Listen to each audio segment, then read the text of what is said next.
दिवसभरातल्या मोठ्या टॉप 9 बातम्या। छगन भुजबळांना मंत्रिमंडळात स्थान न मिळाल्यानं नेते एकवटलेत। मुंबईमध्ये महत्त्वाची बैठक, परिसरात भुजबळांच्या समर्थनार्थ घोषणाबाजी। कृषी मंत्री माणिकराव कोकाटे यांच्या निवासस्थानाबाहेर लावलेल्या बॅनरची नाशिकमध्ये चर्चा। कोकाटे यांच्या स्वागताच्या बॅनरवरून ज्येष्ठ नेते छगन भुजबळांचा फोटो गायब, तर भुजबळांचे कट्टर विरोधक सुहास कांदे यांचा मात्र फोटो आहे। सरकार येऊन सरकारमध्ये नसणं हा मोठा अपमान, माणिकराव शिंदेंचा छगन भुजबळ यांच्यावर नाव न घेता निशाणा। तर अजित पवार छगन भुजबळांना नक्की संधी देतील, हिरामन खोसकरांकडून विश्वास व्यक्त।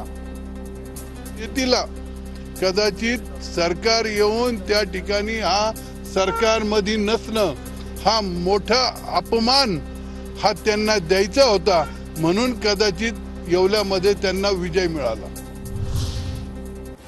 केंद्रीय अर्थसंकल्पापूर्वीच्या बैठकीत महाराष्ट्राकडून पायाभूत सुविधांच्या विकासासाठी निधीची मागणी। अर्थमंत्री निर्मला सीतारामन यांच्या अध्यक्षतेखाली पार पडलेल्या बैठकीत आदिती तटकरे सहभागी।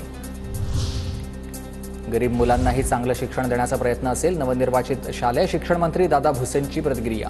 मंत्रिपद मिळाल्यावर भुसे मतदारसंघात परतले। नागरिकांसाठी एसटीचा प्रवास सुखकर करणार, एसटी सेवा कर्मचाऱ्यांवर अन्याय होणार नाही याची काळजी घेऊ। कर्मचाऱ्यांना सुविधा मिळतील याचा विचार करत नागरिकांना सुविधा देणं हीच आमची भूमिका आहे। परिवहन मंत्री प्रताप सरनाईक यांचं वक्तव्य। ठाकरे गटानं बीएमसीमध्ये स्वबळावर लढून भाजपचा फायदा करू नये, शरद पवार गटाच्या प्रशांत जगतापांचा सल्ला आहे। ठाकरे गट वेगळं लढत असेल तर आमचीही वेगळं लढण्याची तयारी आहे, जगताप यांची माहिती। संजय राऊत साहेबांचं किंवा त्यांच्या पक्षाचं जर म्हणणं वेगळं लढण्याचं असेल तर मला असं वाटतं की काँग्रेस असेल किंवा आम्ही असो, आमची सुद्धा लढण्याची तयारी आहे। आमच्या कार्यकर्त्यांच्या नाही का भावना त्या ठिकाणी सोबळावर लढण्याच्या असतात।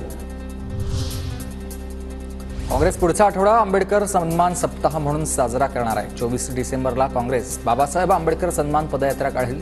अमित शहांच्या राजीनाम्याची मागणी करणारं निवेदन जिल्हाधिकाऱ्यांमार्फत राष्ट्रपतींना पाठवणार।